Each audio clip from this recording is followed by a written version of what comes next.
Consider this. Joy is not something you chase. Joy is the natural fragrance that comes off of a life in full bloom. Now, most people are so used to hunting for joy, trying to get it, to earn it, to find it somewhere out there, that they overlook this simple fact. Joy is what radiates from a state that's already fulfilled, already at home in itself. It's not a prize you win at the end of a long struggle. It's the aroma that rises when you're living from your true nature. Let me share something with you. Life, in its essence, is already whole. The sense of lack, the feeling that something's missing and needs to be filled, that's a story your mind tells based on an assumption, the assumption that you are separate from the fullness you seek. And here's what most people don't realize. Every time you look for joy as something you need to get, you confirm the belief that you don't have it. That belief is what creates the experience of its absence. It's not reality withholding joy from you. It's your own expectation, your own self-image, painting the world in those colors. Think about this. The very moment you accept that you are incomplete, you set up a pattern of seeking. You become a hunter, never a homecomer. The world then reflects back to you exactly what you're assuming. That joy is far away, maybe just out of reach, maybe for someone else. Your thoughts, your feelings, even your actions, they all start to orbit around this core belief. It's as if you're looking through a lens that only lets you see what supports your story. So, what's really happening? You're not missing out on joy. You're missing the fact that you are the source of it.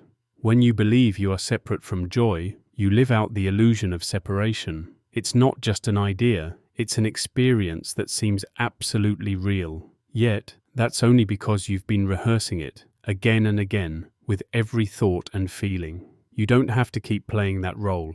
The moment you see that the joy you seek is the fragrance of a fulfilled being, not a goal to be achieved, everything begins to change. Here's what's really happening underneath the surface of your life.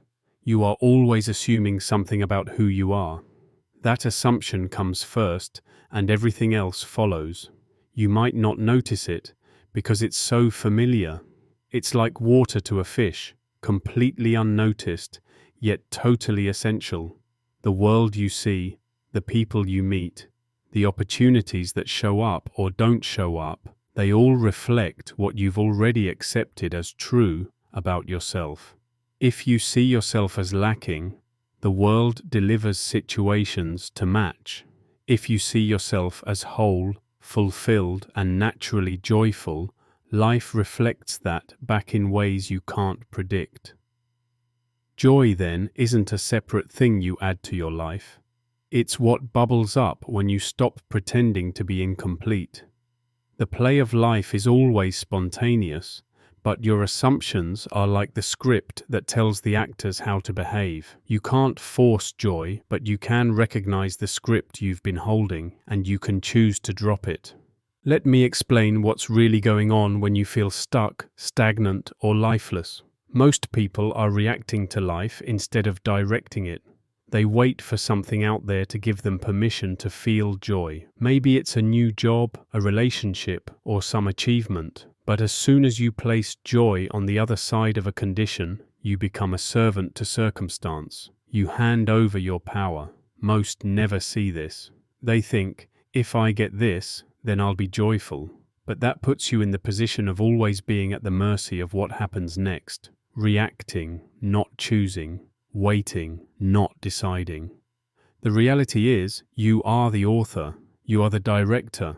The moment you decide that joy is the natural expression of your fulfilled self, the world starts to arrange itself around that state, not because you forced it, but because you finally stopped contradicting it. You stopped holding the door closed and wondered why no one was coming in. Think about the paradox.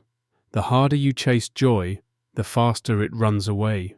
The moment you stop chasing and simply allow yourself to be as you are, joy appears, unforced, uncontrived. Here's why. The act of seeking is an admission of lack. The act of having is an admission of wholeness, and life reflects back what you consistently admit to yourself. When you assume, "I am already fulfilled," you invite the fragrance of joy to flow naturally because you're no longer blocking it with your own resistance. Most people don't realize they're living inside a loop, assuming lack, seeking fulfillment, experiencing more lack, and then doubling down on the search. The loop only breaks when you drop the initial assumption. Joy is not a reward for effort. It's the spice of life itself, always available to the one who recognizes their own completeness. The play of life is not about winning a prize. It's about tasting the flavors that come from being fully awake to what's already true. Let me share something else. Spontaneity is the nature of reality. Life never repeats itself exactly. Each moment is fresh, unpredictable, and creative. Joy arises when you stop trying to manage every detail and start allowing life to flow through you. The illusion of separation is what blocks spontaneity. You think you have to control everything to feel safe, and in the process, you shut out the very joy you're hoping to find.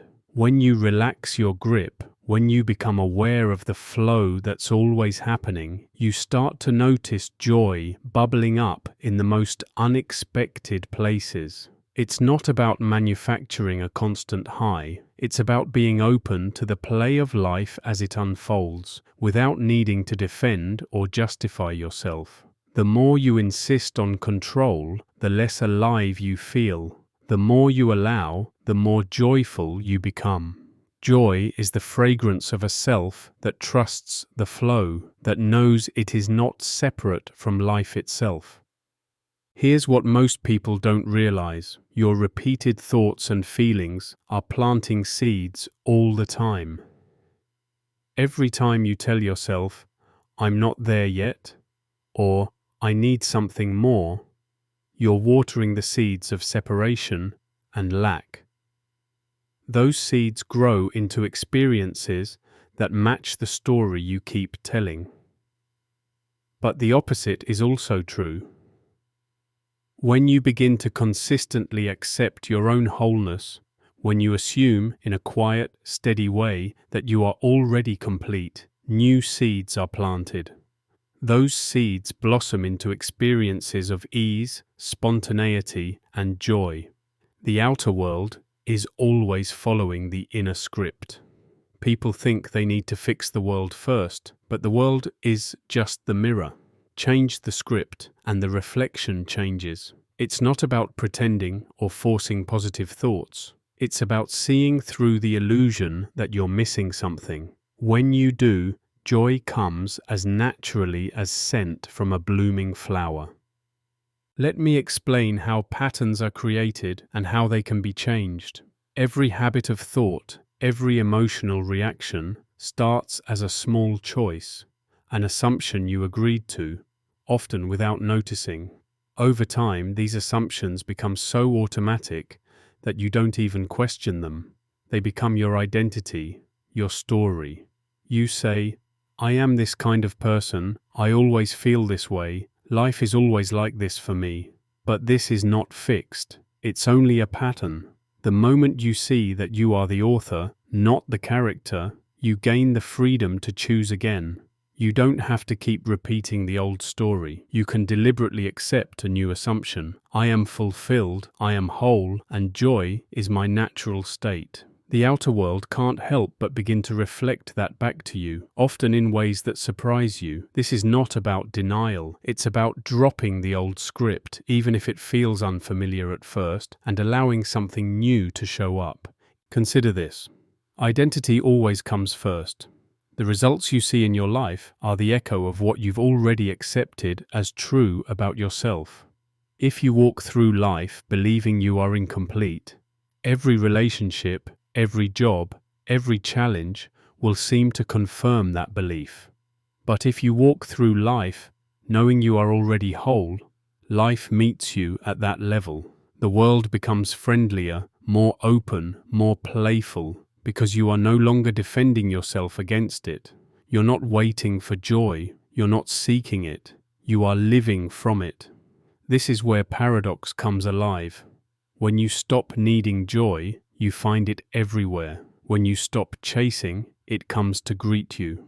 The play of life becomes lighter, more spontaneous. You become aware that all along, you were the one generating the fragrance. The world is simply responding to what you radiate. You don't need to wait.